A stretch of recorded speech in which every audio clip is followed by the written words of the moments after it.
Mission accomplished. We have obtained the nitromite. We should proceed to Maya swiftly, but do not jostle the fuel too much. Don't worry, the nitromite will not explode if you so much as touch a wall. This isn't Castlevania 64. I think that line was just put there to ensure the player, you do have the fuel source, now go back to Bon Voyage. Which is what we're gonna do right now. That's going to get our asses to Valsena, or somewhere nearby. The canon's a bit inaccurate, as is the case with most of the mana games. And by most, I mean Secret or Mana, because that happens too. Anyway, I'm running past all the enemies in this area since I fought them before just to save time. I spend most of the time grinding off screen, so I saved you the agony. Let's take it out before it does more damage. Time for retreat. You're not really punished for running away either. It's just kind of like, yeah, whatever. Maybe a bit of a punk-ass bitch, but we're not gonna do anything about it. Anyway, back to Voyage and his amazing cannon, which is not so amazing.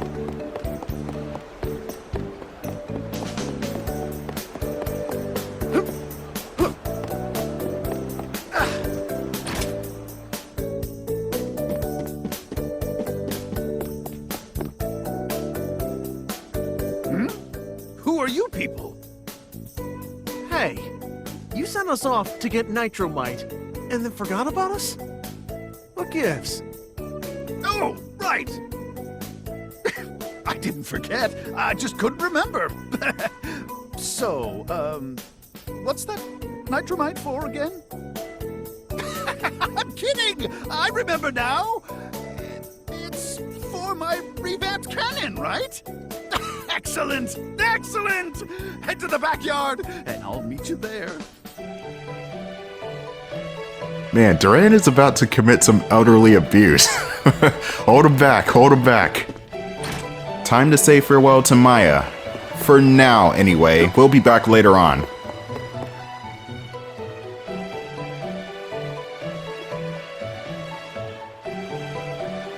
Isn't she a beauty? This is the revolutionary, ultra-fabulous turbo cannon number 2! Wind shear? Check. Targeting? Check. Locked onto Valsena? Ready?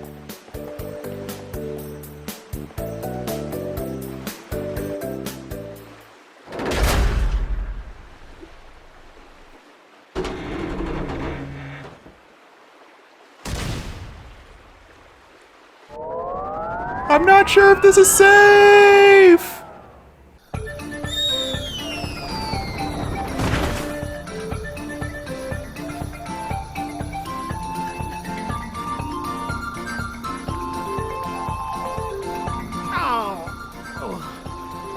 Wait, this is the middle of Molebear Moors. Bubbling pool shot us to the middle of nowhere. Now we gotta get across this hole-ridden field? Do we really have to find a way through this terrain? There's no other way to get to Valsena. Gotta grin and bear it. No one is perfect on the first try. I suppose we should take this in stride. Didn't Duran just Let us be freaking off, say that? everyone. Anyway, the Molebear Moors, actually, first, fun fact, if you're playing as Kevin and you take a cannon ride, he will land on his feet when he lands. The dude's freaking tough. Alright, so with the Molebear Moors, it's an area just southwest of the Kingdom of Valsena, and is home to several different creatures. One of which is the Molebear itself, which we actually met in the previous episode in the Dwarf Village. There's a lot more from this time around, and they're still pretty deadly. But we're even deadlier. Batmos also make a return here, but they only seem to appear at night around these parts. I'm not quite sure. The main gimmick of Molebear Moors are these sinkholes that you have to jump into in order to get around. It may look like a maze, but it's actually a very simple endeavor. Plus, there's a waypoint marker letting you know where to go, which I think you can turn off in the menus. Anyway, these holes will take you to an underground cave system which does branch off into a bunch of different pathways. Some pathways lead to the same destination, while others are just dead ends with a few extra treasures. And of course, you still have to fight monsters inside these caves.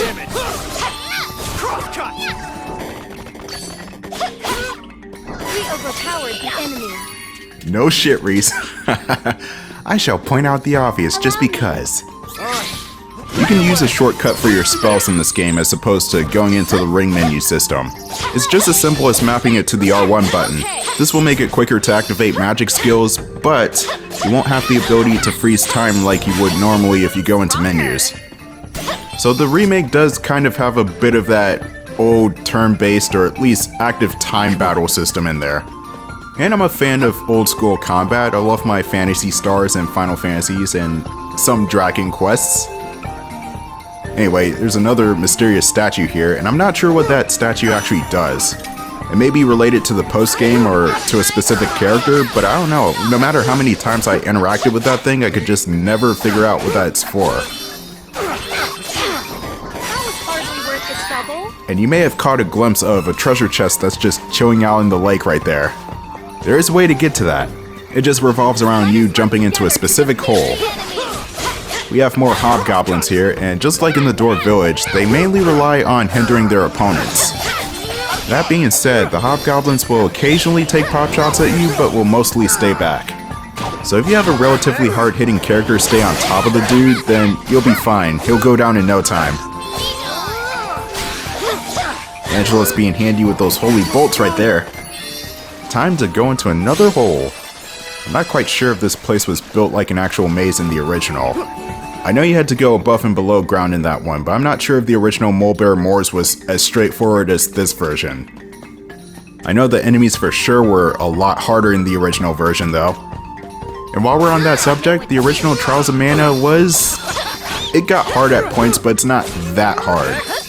That's like people saying that Final Fantasy V was hard, but is it really though? I honestly think Final Fantasy II, the Japanese version, was way harder. The Famicom Final Fantasy II, not Final Fantasy IV, Final Fantasy II. That game was just fucking nuts. Like, what is up with the leveling system in that game? It was just odd. But when I do eventually run out of games to play for the channel, I'll be sure to play Final Fantasy II. You know what? No, I'm not playing that fucking game. You know, as much as I diss on Final Fantasy 13 and 8, well, more so 13 than 8, I would still play those games over Final Fantasy 2. Well, that's that battle over with, and we get one honey elixir. You're gonna want to hold on to these items. They will heal anybody up to full health, and this can be extremely useful for boss fights.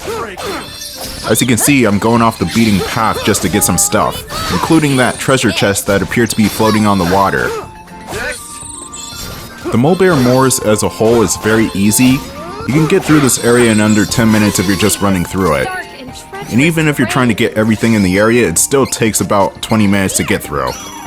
This is just a place to serve as a dungeon for the meantime. Which is weird because we have an actual dungeon coming up and that place is even more dangerous.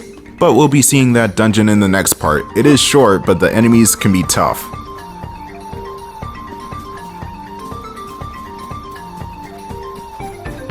Don't keep me waiting. You may notice the difference in the special moves and how I pull them off. That's because I turned off some of the character animations for those special moves. That way they come out faster. I will be putting the special animations back on when the characters promote though, so don't you worry, you'll see the characters in full glory when they promote. Anyway, the hole that I just jumped into is the same hole you're gonna want to take if you want the special treasure chest. Which is not so special, but it kind of is because it's just better equipment. Bully the hedgehog! Bully the hedgehog! Or porcupine. I'm not even sure what a molebear is supposed to be. I'm guessing it's supposed to be a hedgehog or just a spiny field rat or something, I don't know. But bada bing, we got the broadsword from the floating chest, and that's gonna be for Duran. It will increase his attack power by 14 points. And it's time to retire the iron sword. You served your purpose and you're useful, but you're iron, and iron's not really that good, now is it? RPG logic says no, because iron is usually one of the first equipment sets you get in these games. But now that I got what I need, which is the broadsword really, I could go for the exit. Which, again, the GPS is showing you where it's at. And apparently this location has 2 exits that lead to the same place. That's nice. We should work together to defeat this threat. Oh, there's a windmill. That means we're making progress. Or it could just be a random windmill, but still, it's a windmill.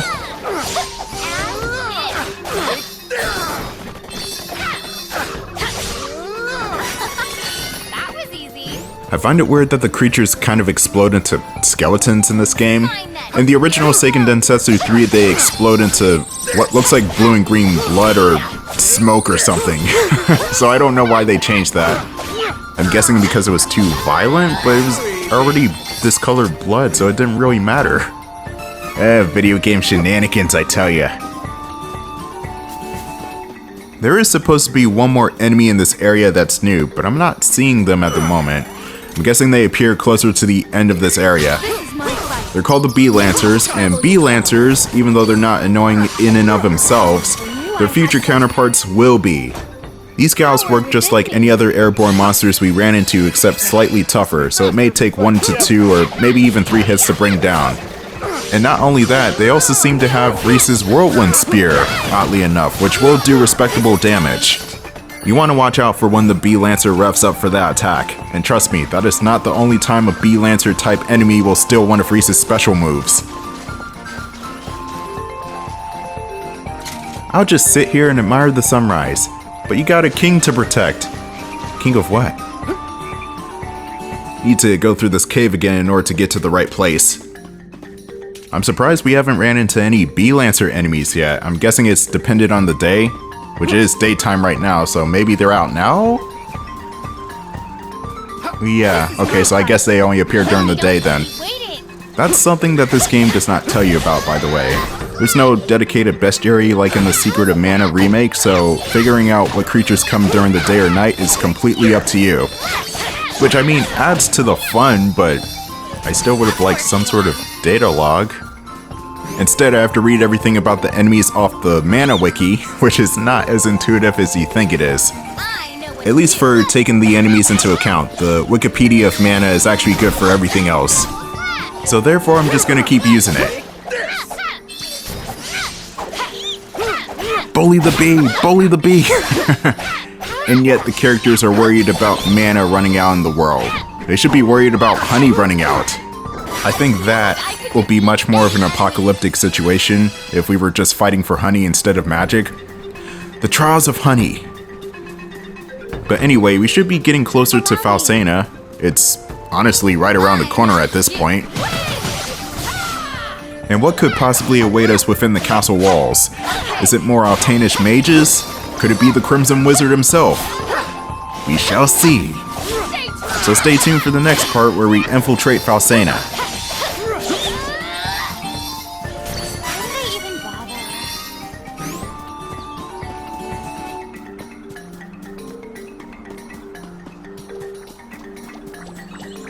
This is my fight.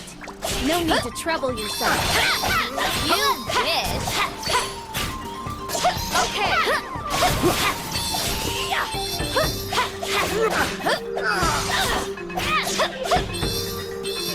The area is clear of threats. We have earned a rest.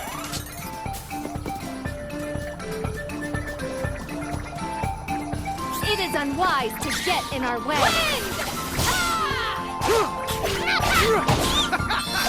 Well fought.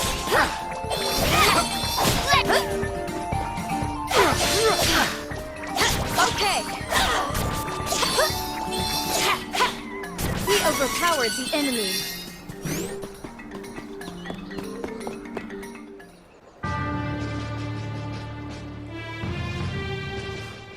What happened? Hang on. Altana mages attacked.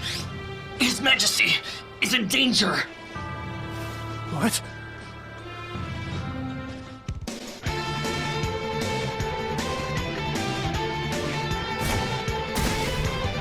The party finally made it to the kingdom of Valsena, only to find it in shambles from the attacking Altanish forces. Well done. Release the magical creatures into the castle and fall back for now. Yes, sir.